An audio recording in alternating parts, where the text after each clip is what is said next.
자, 우리 앞뒤좌우로 여러분들 가족들에게 인사를 좀 하면 좋겠습니다. 예수님이 부활하셨습니다. 인사를 좀 합시다. 예, 우리 본당에는 아주 군데군데 찬양팀들이 몇 분 있어서 오늘 제가 설교 그래도 감사하고, 교육자들은 지금 2부 예배를 마치고 다 지금 신방 나갔습니다. 오늘은 부활의 소식을 우리 교육자들이, 우리 성도들이 알리기 위해서 다 흩어졌습니다. 그래서 지금 나중에 5시에 모여서 우리 교육자들은 성찬식을 오늘 하기로 그렇게 되어 있습니다. 우리 가족들 평안하신지 모르겠습니다. 여러분들에게 평안을 빌고요, 또 여러분들 가정에 하나님의 부활의 은혜가 충만하기를 바라겠습니다. 자, 오늘 우리 시대는 어떤 시대보다도 이 지식이 팽창한 시대를 살고 있고요, 또 문명이 절정을 이루고 있는 시대입니다. 또 이 인터넷의 영향이 또 크고요, 지식의 보편화, 평준화, 이런 일들이 일어나고, 다 사람들이 이제는 의식이 깨어나 있고, 아주 스마트하고 인텔리전트하고 이제 그런 시대를 삽니다. 이게 번영한 이 문명을 보아도 하나님 없어도 이제 살 수 있을 것 같은 자신감, 이런 것들이 오늘 이 시대 문명 안에 이게 엿보이고 있습니다. 그런데 알고 보면 어느 시대보다도 더 불안한 시대예요. 인간의 한계인데요, 그건 뭐냐면 미래를 예측하지 못한다는 겁니다. 미래는 언제나 불확실하다는 거예요. 우리가 지금도 그렇습니다. 몇 개월 전만 해도 코로나 바이러스가 이렇게 무섭게 온 세계를 강타할 줄 몰랐습니다. 우한에서 시작될 때마다 중국에서 그런 일이 일어나구나, 그렇게 봤죠. 그런데 생각보다 빠르게 한국으로, 온 세계로. 그러니까 미르닥신이 이 바이러스 영향에 온 세계가 당황하고 혼란해합니다. 소위 선진국이라는 미국과 유럽이 매우 당황해요. 속수무책입니다. 이 트럼프 대통령이 평소에는 굉장히 자신감이 넘치는 포스로 막 나오는데 요즘 보니까 아주 주눅이 들어있더라고요. 지금 팍팍팍팍 뛰니까 뉴욕은 거의 전시 상황 이상입니다. 초토화되어 있습니다. 이 국력을 자랑하지만 전염병 앞에는 무기력하다는 거예요. 이 코로나 바이러스에. 백신을 만들어내겠지만 너무 많은 희생을 이미 치루었습니다. 왜 이런 상황이 벌어지죠? 미래를 예측하지 못했기 때문입니다. 여러분, 미래를 예측할 수 없기 때문에 어떤 대비를 해야 되는지 모르는 거죠. 인간은 하루 뒤에도 무슨 일이 일어난지 알지 못합니다. 미래를 준비하지 못한 대가는 매우 큰 것이죠. 지금도 마찬가지잖아요. 이게 몇 달 전에, 몇 년 전에 이 코로나가 올 거다, 그래서 백신을 준비하시다면은 문제가 없었겠는데, 우리는 미래에 무슨 일이 일어날지 모른다는 거예요. 대비하지 못했기 때문에 치를 대가예요. 자, 오늘 인류에게 가장 확실하게 다가올 미래가 있습니다. 그게 뭐냐면 죽음입니다. 누구든지 마주해야 할 실체입니다. 그렇다면 이 죽음을 우리는 준비해야 되죠. 죽음 준비를 해야 된다 그러면 많은 사람들이 장례식을 생각합니다. 영정사진? 아니면 묻힐 장지를 준비해 놓으라는 건가? 그건 장례식 준비고 죽음 준비는 다른 거예요. 사실 장례식은 어떻게 하든 그렇게 중요한 게 아닙니다. 장례식은 죽은 자가 아니고 산 가족들이 하는 거예요. 죽음을 준비하는 것은 각자의 몫입니다. 죽음은 생각보다 빠를 수도 있고 조금 더딜 수도 있지만 반드시 오는 것입니다. 죽음이 무엇입니까? 육체로부터 영혼이 떠나는 것이죠. 영혼이 떠나간 그 순간부터 육체는 썩기 시작합니다. 이 죽음에는 예외가 없죠. 병으로 죽든 사고로 죽든 아니면 노화로 죽든. 아무리 과학이 발달해도 인간의 수명을 조금 더 연장할 뿐이지 지금 100세시다고 그래도 이 100세를 크게 넘지를 못해요. 죽음의 문제는 해결할 수 없습니다. 지금 우리는 생활 전반의 문화가 이렇게 스탑이 되어 있어요. 코로나로 인해서. 죽음이 뭐냐면 모든 걸 스탑을 시켜버리는, 중단시켜버리는 것입니다. 자, 근데 문제는 죽음이 아닙니다. 사람들은 죽음은 마지막이라고 하는데 그건 마지막이 아니죠.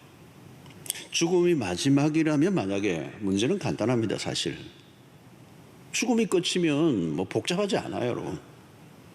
흔히 우리가 그런 얘기하죠. 죽음은 그뿐이지.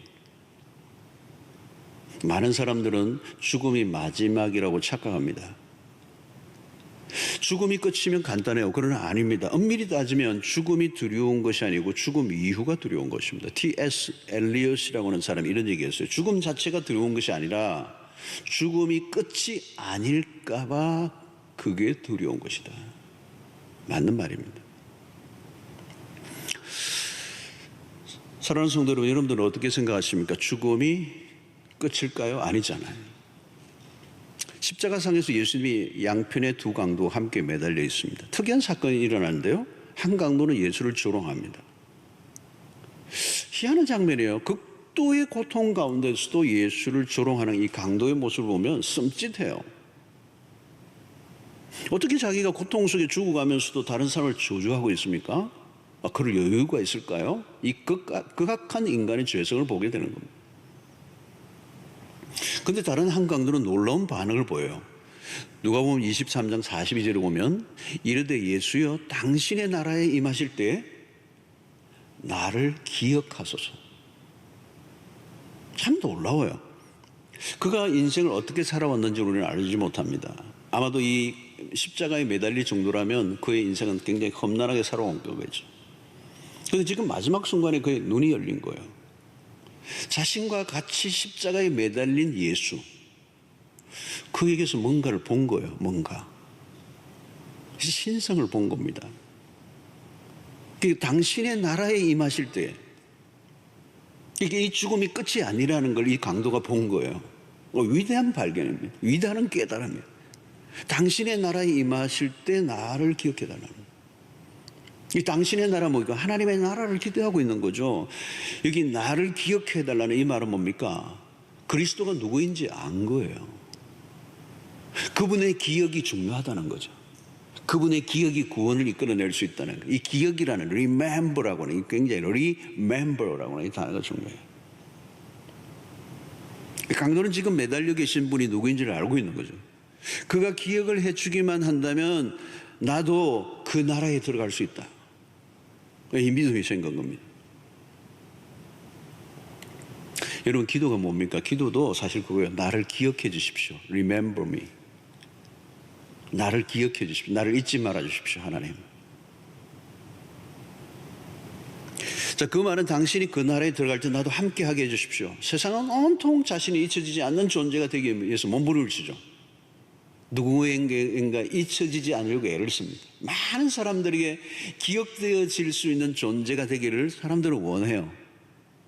그런데 여러분, 모든 사람이 다 기억해 준다 할지라도 주님이 기억해 주셔야 되죠. 주님이 기억해 주시는 인생. 다 잊혀져도 한 분이 나를 기억해 주시는 인생.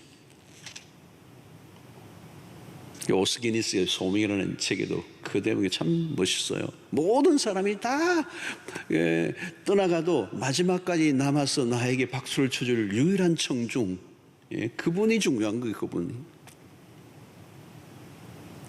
강도는 놀랍습니다. 강도의 기도는 놀라워요. 여러분, 은혜란 무엇입니까? 하나님이 나를 기억해 주시는 것이죠. 강도는 죽음의 순간에도 이 죽음이 끝이 아니라는 믿음을 가졌습니다. 놀라운 것은 그가 죽음 이후의 세계를 믿었다는 거예요. 마지막 위대한 선택이에요. 주님이 뭐라고 말씀하십니까? 누가복음 23장 43절에 예수께서 이르시되 내가 진실로 내게 이르노니 오늘 내가 나와 함께 낙원에 있으리라. 죽음은 여러분 끝이 아닙니다. 죽음은 끝이 아니에요, 여러분. 주님에게 기억되어야 되는 이유는 뭘까요? 죽음이 마지막이 아니기 때문에. 자, 그런 면에서 기독교는 죽음 자체를 기리는 종교가 아니에요. 숭고한 한 분의 죽음에 대하여 묵상하는 종교가 아닙니다. 죽으시고 사흘 만에 성경의 예언대로 살아신 예수의 생명 안에 참여하는 것이 부활절이에요. 여러분, 십자가 부활은 핵심 사건입니다. 부활이 없는 십자가는 의미가 없고요, 십자가 없는 부활 역시 의미가 없습니다. 그러므로 십자가 부활은 기독교의 심장부에 있습니다.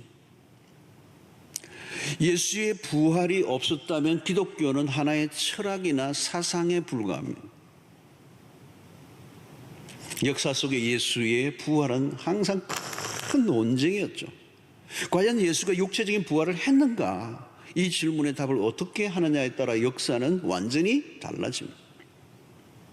만약 예수의 부활이 거짓말이라면 지상 최대의 사기극이 됩니다. 기독교는 신천지 정도가 아닙니다. 가장 오랫동안 가장 많은 희생자를 만들어내놓은 최악의 사기극이 돼요. 예수의 부활이 없었다면. 그래서 바울도 고린도전서 15장 14절에 이렇게 얘기하죠. 그리스도께서 만일 다시 살아나지 못하셨으면 우리가 전파하는 것도 헛것이요 또 너희 믿음도 헛것이며.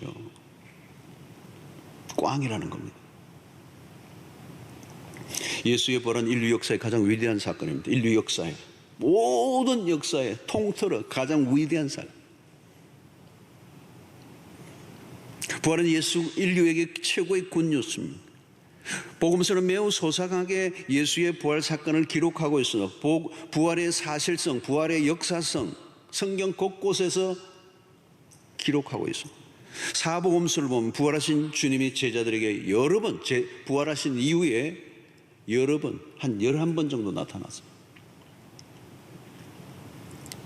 고린도전서 15장을 보면 당신의 부활을 500여 형제에게 동시에 보이셨다.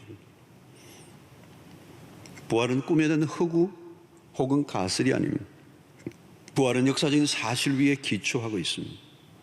그러면 왜 부활이 그토록 중요합니까? 인간에게 죽음은 항상 최종적인 것으로 받아들였어요. 죽음은 가장 비극적이고 죽음은 저주고 죽음은 최악의 재앙이었습니다. 사망의 이 권세는 최후의 승자였습니다.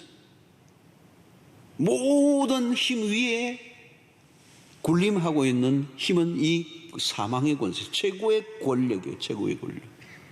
어떤 영웅 호걸도 어떤 권력자도 어떤 힘도 다 무너뜨리는 게 이 사망의 권세. 그 앞에 모든 인간은 두려워 떨고 무릎을 꿇었어. 그러나 예수의 부활 사건으로 사망의 권세가 그 앞에 무릎을 꿇었어. 인류 역사의 가장 위대한 전환점입니다. 죽음의 권세보다 더 큰 권세가 나타난 것. 우리 이게 너무 크기 때문에 느끼지 못할 때가 있어요. 너무 크면 못 느껴요. 부활이 그런 거예요. 너무 거대하니까 실감하지 못하는 경우가 많습니다. 주님은 부활을 선포하셨습니다. 오늘 25장 25절 26절에 보면 예수께서 이르시되 나는 부활이요 생명이니 나를 믿는 자는 죽어도 살겠고 물어 살아서 나를 믿는 자는 영원히 죽지 아니하리니 이것을 내가 믿느냐? 예수님이 직접 하신 말씀, 나는 부활이요 I am. 이 요한복음에서 자주 반복되는 에고 에임이라고 하는 용법이에요. I am, 나는 부활이요 생명이니, 나는 길이요 진리요 생명이니와 나는 부활이요 생명이니 나를 믿는 자는 죽어도 살겠고.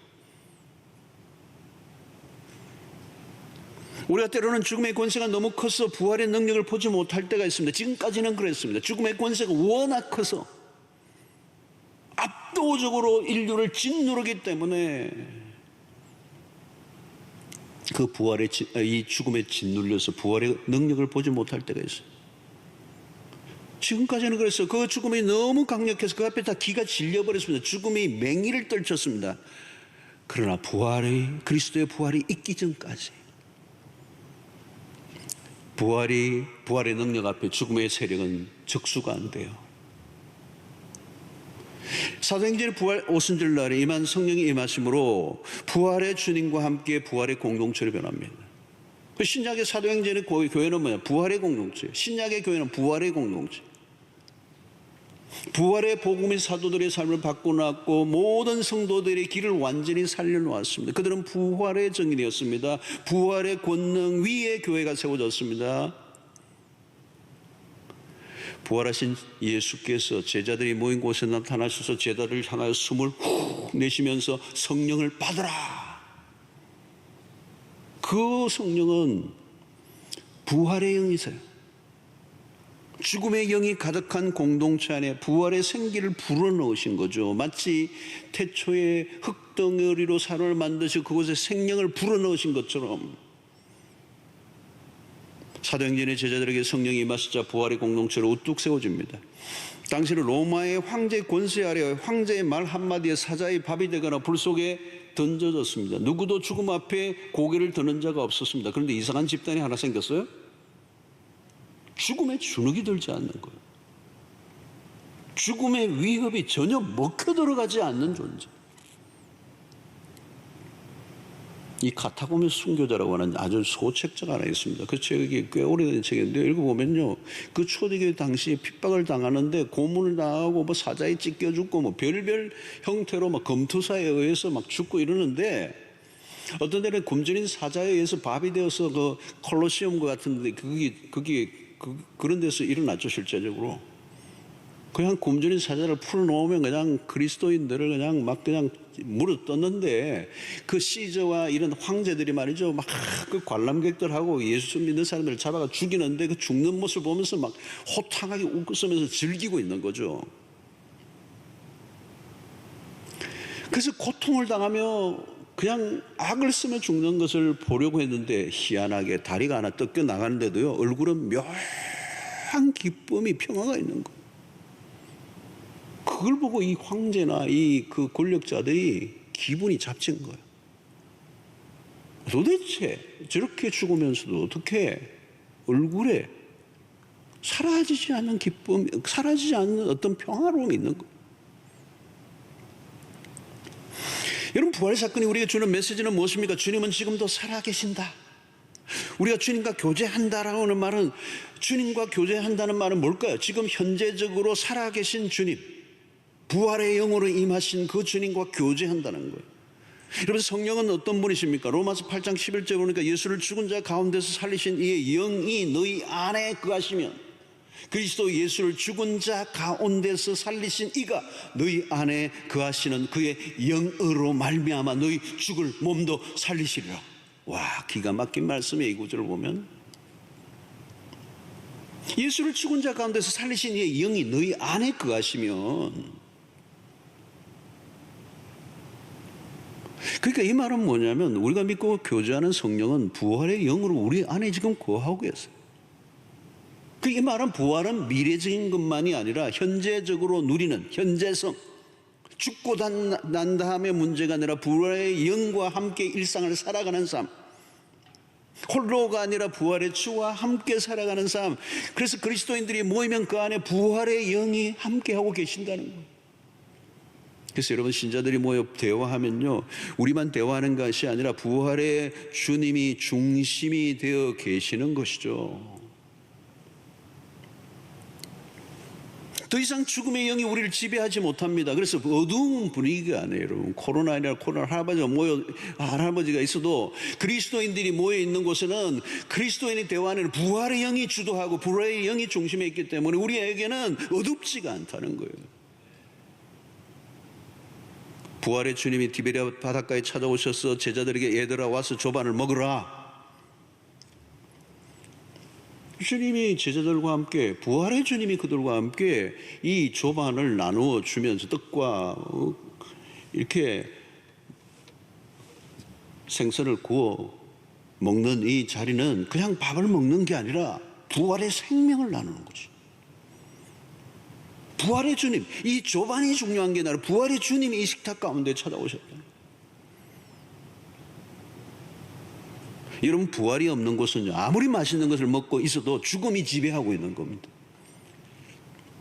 살려고 먹지만 엄밀히 말하면요, 죽으려고 먹는 거예요. 죽는 거잖아요. 아무리 먹어도 죽는 거잖아요. 그래서 예수님이 이 오병이의 사건을 통해 너희 조상들 이 떡을 먹었어도 죽었거니와, 그 말이 그 말입니다. 죽음의 권세가 왕노를 하기 때문에. 그러나 그리스도는 달라요. 무엇을 먹든지 우리는 부활의 주와 함께 식탁에 앉아있다면 그것은 성찬입니다. 부활의 삶은 직장 일터에서도 경험할 수 있습니다. 일을 하는 것이 단순히 돈을 버는 것이 전부가 아니에요. 돈을 버는 게 목적이 되면 죽음의 길로 내몰릴 가능성이 높습니다. 더 많이 벌려고 하다 더 빨리 죽어요. 왜 우리가 일을 하다가도 일을 멈추고 반드시 주의를 지킵니까? 그 이유가 무엇입니까?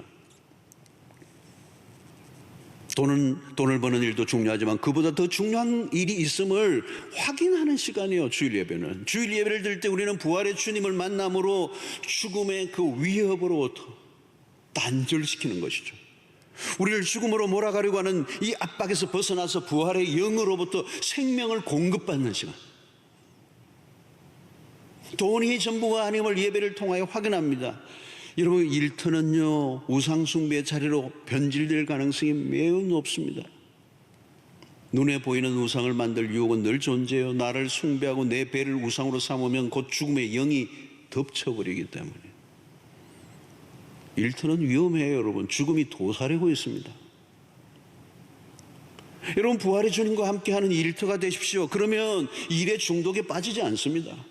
욕망에 허덕이지 않습니다. 부활의 주님과 함께하면 그 일이 창조의 작업이 되었죠.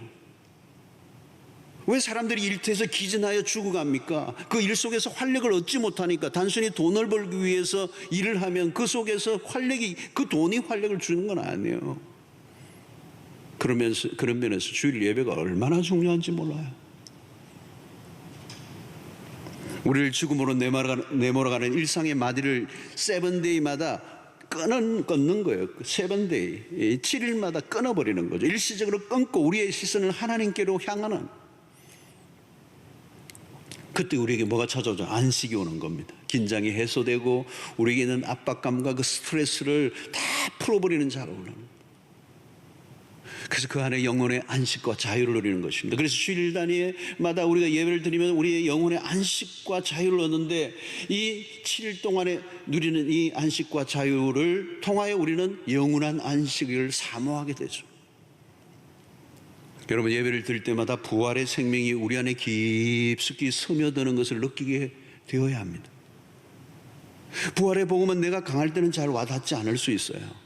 모든 게 잘 되고 있고 젊고 건강할 때는요 별 관심이 없어요. 부활이 별로 관심이 없어. 그런가 보다. 그러나 여러분, 내가 약할 때, 위기를 만날 때 부활은 낯선 언어가 아니에요. 바울은 내가 약할 때 곧 강함이라고 그랬습니다. 약해져 더 이상 아무것도 의지할 것이 없는 상태의 부활의 복음은 더 강력하게 다가옵니다. 바울은 다메섹 도상에서 부활하신 예수를 만난 후에 모든 게 달라집니다. 그것만큼 그의 인생에 충격적인 사건은 없었습니다. 바울은 예수의 부활을 그의 서신서에서 수십 차례 언급해요. 여러분, 이 바울 서신을 자세히 들여다보면요 부활의 예수, 다시 사신 예수에 대해서 많이 언급해요. 그건 뭡니까? 바울의 삶에 부활은 중심이 있는 거예요. 그리고 그 부활은 미래의 부활로서뿐만 아니라 현재적 부활로 경험되고 있습니다. 여러분, 우리가 모일 때마다 확인해야 될 것은 부활의 소망입니다. 그때 진정한 예배의 경험이 살아나는 거죠. 부활을 믿고 부활이 우리의 삶을 움직이는 중심축이 되어야 되는 거예요. 예배 때마다 확인해야 될 것은 이 부활입니다. 죽음이 실제인 것처럼 부활이 실제여야 합니다. 매일 우리를 위협하는 죽음의 위협들로 우리는 둘러싸여져 있습니다. 육체가 시들고 병들 때 두려움이 엄습하죠. 삶을 한순간에 흔들어 놓는 일들이 얼마나 자주 발생합니까? 우리는 단순히 생물학적으로만 살아있는 게 아니에요. 실상은 죽음의 지배 아래 시한부로 살아가고 있습니다. 사람들이 정기적으로 건강진단을 많이 받죠. 이렇게 심장, 위, 간, 여러 신체의 이 기관들이 온전한가를 확인합니다. 요즘 보니까 우리 부교육자들 가운데도 이 건강검진, 종합검진을 받았다고 그러더라고요. 예, 그 진단 상태가 좋으면 기분이 좋죠. 그러나 여러분, 신체의 기관들이 온전하다고 전부가 아니에요. 진정으로 온전해지려고 하면 우리 안에 부활의 영이 깃들려져 있어야 돼요. 부활은 미래에 대한 막연한 낙관이 아닙니다. 부활을 경험하는 삶이란 죽은 자를 살리신 하나님과 함께 동행하는 삶이에요. 고린도전서 15장 55절 57절에 바울은 이런 놀라운 고백을 하죠. 사망한 너의 승리가 어디 있느냐? 나는 이 구절이 너무 멋있어. 사망한 내가 쏘는 게 어디 있느냐? 누구도 사망을 향하여 호령했던 적이 없어요. 근데 부활의 주님을 만나면 이 고백이 나요. 사망이 쏘는 것은 죄요, 죄의 권능은 율법이라. 우리 주 예수 그리스도로 말미암아 우리에게 승리를 주시는 하나님께 감사한다. 너무 멋진 선포 아닙니까, 여러분? 입을 열고 여러분 한번 선포해 보세요. 가슴이 팍 튀어요. 사망에게 누가 호령을 했습니까, 여러분? 내 승리가 어디 있느냐는 거예요, 이제. 그리스도가 우리에게 주신 최종적인 승리에 대한 선포예요, 선포. 완전한 승리. 코로나19로 온 세상을 뒤덮고 있는 것은 뭡니까, 여러분? 죽음의 공포예요. 죽음의 공포. 부자나 가난한 자나 권력자나 힘이 없는 자나 선진국이나 후진국이나 다 예외 없으죠. 다 부들부들 떨어 죽음의 위력을 실감하고 살고 있습니다. 그 두려움을 이길 힘은 어디에서 나올까요? 백신입니까? 예, 일시적으로는 가능하겠죠. 죽음의 두려움이 원천적으로 사라지는 것은 아닙니다. 이 백신 만드는 것도 아직도 상당한 기간이 걸리겠지만 이 백신이 만들어진다고 우리의 죽음의 두려움까지 사라지게 할까요? 여러분, 인류가 걸려있는 죽음을 이기는 백신은 예수의 부활의 복음밖에 없어요. 죽음을 정복하신 그리스도와 함께 살아가는 삶이 백신입니다. 우리가 규칙적으로 모여 예배하는 것이 백신 중에 백신입니다. 오늘도 부활절에 온 성도들이 함께 모여 이 부활을 찬양하고 천장이 버떠나갈 것처럼 사셨네, 사셨네, 예수 다시 사셨네. 이거를 막 해야 되는데 말이죠. 여러분, 죽음의 두려움을 이기고 생명의 충만함으로 살아가는 힘, 이게 백신이에요. 이게 예배를 통하여 주는 것. 임재해 계시는 주님은 부활하신 그리스도예요. 우리 주님은 생명의 충만함으로 우리 곁에 계십니다. 예배를 통하여 부활에 대한 확신을 붙들면 심장이 뜨겁게 뜁니다. 주눅에 들었던 삶의 용기를 얻습니다. 부활의 메시지를 듣고 부활의 공동체 안에 속해 있다는 게 얼마나 큰 복인지 모릅니다. 사랑하는 성도 여러분, 예수를 죽음에서 이기게 하신 그 하나님을 우리의 매일의 삶 속에서 신뢰하며 살아가요. 세상은 죽음을 기초로 해서 살아갑니다. 사망의 줄이 얽혀져 있습니다. 매 순간 위험합니다. 늘 죽음의 초점이 맞춰져 있습니다. 항상 불안해요. 아무리 저항해도 소멸되어져 갑니다. 모든 것은 죽음으로 귀결되죠. 그리고 그 죽음은 포악하고 파괴적입니다. 그러나 신자의 삶의 기초는 부활입니다. 죽음과 반대편인 생명의 그 힘에 매여 살고 있는 거죠. 부활의 신앙을 가지면 힘이 솟아나. 살아계신 하나님이 우리 곁에 계신다는 것처럼 든든한 것은 없어요. 부활의 신앙을 가지면 더 이상 육체의 종이 되지 않습니다. 죽음이 끝이 아니기 때문에. 여기가 끝이 아니고 죽음도 끝이 아니라면 더 준비된 죽음을 맞이할 수 있어요. 부활의 영이 역사를 하면 어둡지 않아요. 밝아요. 생명의 역사입니다. 역전의 삶이 일어나는 거예요. 나는 부활이요 생명이니 나를 믿는 자는 죽어도 살겠고. 그런 의미에서 이 부활은 단순히 우리가 다시 사는 것 정도로 끝나지 않고 부활은 훨씬 더 크고 넓은 개념이에요. 부활은 만물을 새롭게 하는 것입니다. 그 출발이에요. 새 창조의 역사가 시작되는 출발점이 부활은. 부활 자체가 끝이 아니에요. 부활을 통하여 만물을 새롭게 하시고 저주받았던 이 만물을 새롭게 하시고 모든 피조물을 새롭게 하시고 새 하늘과 새 땅을 빚어내시는 출발점이 부활이 되는 거예요. 그러므로 부활은 단순히 인간의 재활이나 재상 정도가 아닙니다. 유니버셜합니다. 총체적인 부활이 일어납니다. 전면적인 부활이 일어납니다. 일부가 아닙니다. 바울은 부활은 단순히 우리가 다시 살아나는 정도로 끝나지 않아요. 모든 것들의 완전한 변화, 우리가 상상을 초월하는 역사, 죽음으로 가득하고 썩어짐의 종로로 됐던 모든 것 안에 생명의 향연이 벌어지는 거예요. 여러분, 겨울에 보면 이 모든 나무들이 다 죽어 있는 것 같잖아요. 시커멓게 다 죽고 잎도 다 떨어지고. 그런데 이 봄이 오니까 얼마나 만발합니까, 여러분.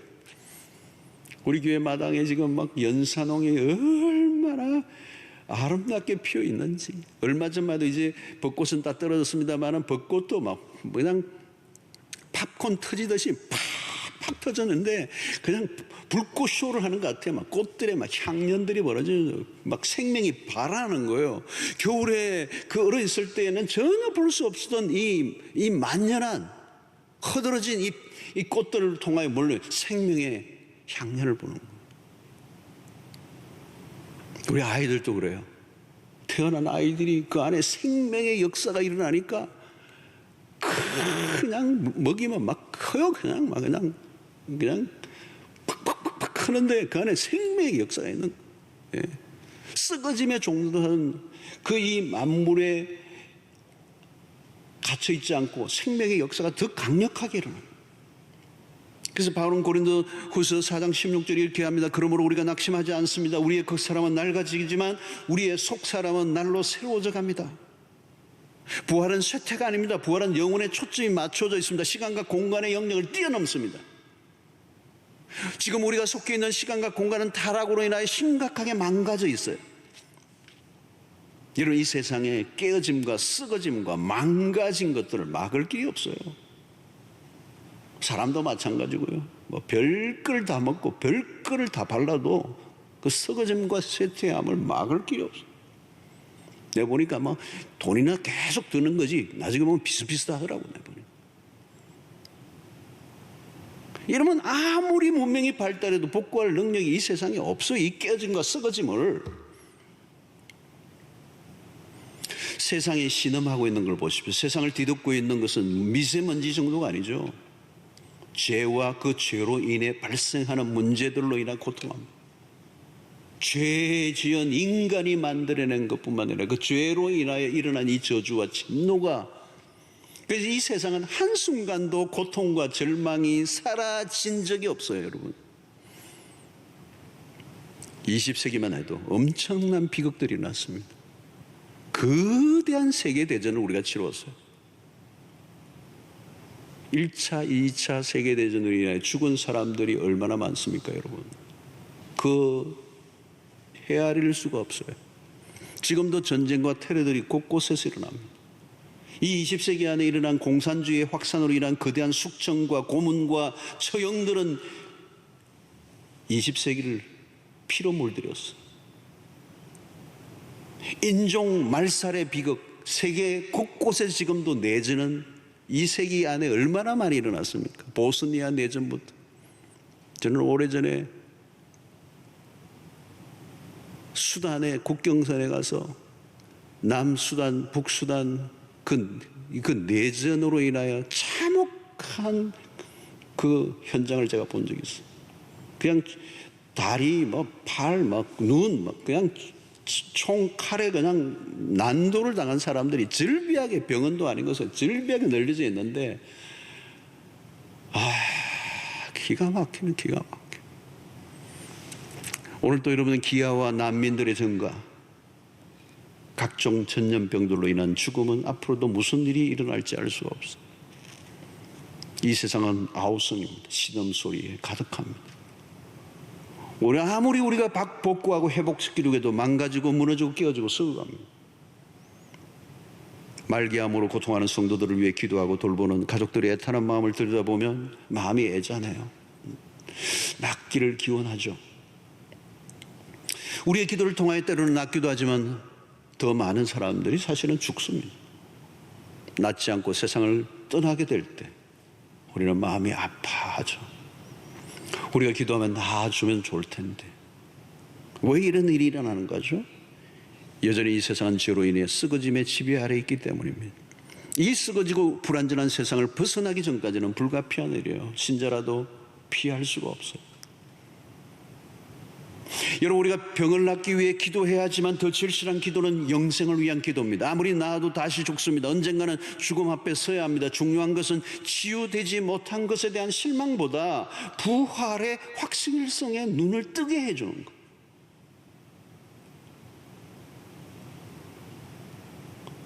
아무리 백신이 나와서 나아도 또 죽어요. 또 다른 바이러스가 와요. 또 다른 질병에 걸려요. 코로나에 나아도 암이 찾아와요. 암이 안 걸렸으면 다른 사고가 와요. 별일이 다 터져요.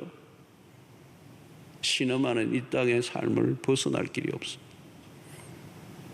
여러분, 우리가 건강을 얻어도요, 다 부분적인 거예요. 부분적인 거예요. 병원에서 입원했다가 나왔잖아요. 그게 완전한 회복이라고 생각하면 안 돼요. 그건 부분적으로 그냥 나은 거예요. 또 다른 데 터져요. 어떡하죠, 그죠? 행복을 얻어도 완전하지 않아요, 여러분. 다 파트리.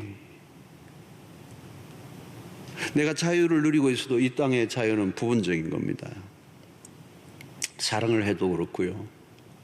고린도전서 15장에 그게 나오잖아요. 부분적인 거예요. 아무리 여러분 누구에게 위로를 받아도 그거 다 부분적인 거예요. 사랑을 받아도 부분적인 거예요. 완전하지 않아요. 내가 이겨도 이긴 게 아니에요. 이 땅의 삶은 그림자가 있어요. 언제나 음영이 있단 말이죠. 무언가 아쉬움이 남아요. 뭔가 부족하면서 그게 지상의 삶이에요. 사랑하는 성도 여러분, 인생은 짧습니다. 1년이 얼마나 금방입니까? 올해는 코로나 때문에 벌써 4월입니다. 정신없이 지나버리고 4월입니다. 전반기가 금방 갈 겁니다. 1년요? 금방이에요. 5년, 10년? 금방이에요. 제가 그러잖아요. 10년 하면 휙 하니까 10년 가더라고. 제가 호주에 20년 보냈거든요. 휙! 그러고 왔어요. 잠깐이에요, 인생이. 잠깐. 죽음은 매우 가까이 있어요. 만약 이 땅의 삶으로 끝이라면 인생은 비극이에요. 부활이 없다면. 고린도전서 15장 19절에 바울은 분명히 얘기합니다. 만일 그리스도 안에서 우리가 바라는 것이 다만 이 세상의 삶뿐이면 모든 사람 가운데 우리가 더욱 불쌍한 자이리라. 자, 이 표현 안에 뭐가 있습니까? 이 세상 모두가 다 불쌍한 사람들이에요. 그런데 부활이 없다면 그리스도인들은 더 불쌍한 사람이라는 거예요. 오늘 또 이렇게 다른 데도 못 가고 여기 와가지고 앉아있거나 뭐 헌금을 내거나 봉사하거나 뭐 전도한 거나 다 말짱꽝이라는 거예요. 그 불쌍한 거죠. 요즘 특히나 코로나로 인하여 온 세상이 힘들고 혼란스러워 있을 때 이 부활의 복음이 얼마나 더 절실한가를 느끼게 됩니다. 지구촌 곳곳에 들려오는 사망자의 숫자는 사람들을 더욱더 짓누르게 합니다. 미국은 어제만 해도 하루 2,000명이 하루에 사망자가 나왔어, 코로나. 이토록 참담하게 죽음의 역사가 펼쳐지고 있는 이 세상 속에 부활이 추상적인 개념이라면 그렇지 않아요. 부활은 실제예요. 이 목사의 사역도 마찬가지죠. 부활이 없다면 상상할 수 없는 일이에요. 부활은 우리가 상상하는 것 이상입니다. 우리의 몸의 변화도 마찬가지예요. 썩지 않을 몸으로 변하는 정도가 아니요 우리의 몸을 영화롭게 하실 것이다. 빌립보서 3장 21절에 그런 만물을 자기에게 복종하게 하실 수 있는 자의 역사로 우리의 낮은 몸을 자기 영광의 몸의 형체와 같이 변하게 하시리라. 사랑하는 성도 여러분, 이 부활의 주와 함께 우리를 죽음에서 일으키신 그 부활의 주와 함께 일상을 살아가시고 이 부활의 영에 사로잡혀 살아가시고 부활을 누리세요. 네. 부활을 누리세요. 먼저 부활의 영이 우리에게 임하시면 우리가 담대해져요.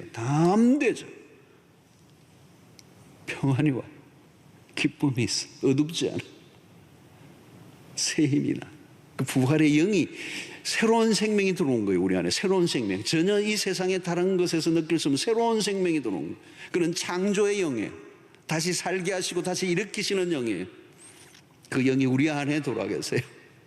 우리는 이미 영생이 우리 안에 있어요. 죽으나 사나 똑같아요. 그게 담대한 거잖아요. 멋있는 거예요. 멋있는 거예요. 아무리 멋있는 사람도 여러분 죽을 때 보면 안 멋있어요. 근데 부활의 영을 갖고 있는 사람은 죽을 때 멋있어요. 그 죽음도 그냥 통과해요. 그냥 영혼으로 가는 하나의 의식에 불과해요.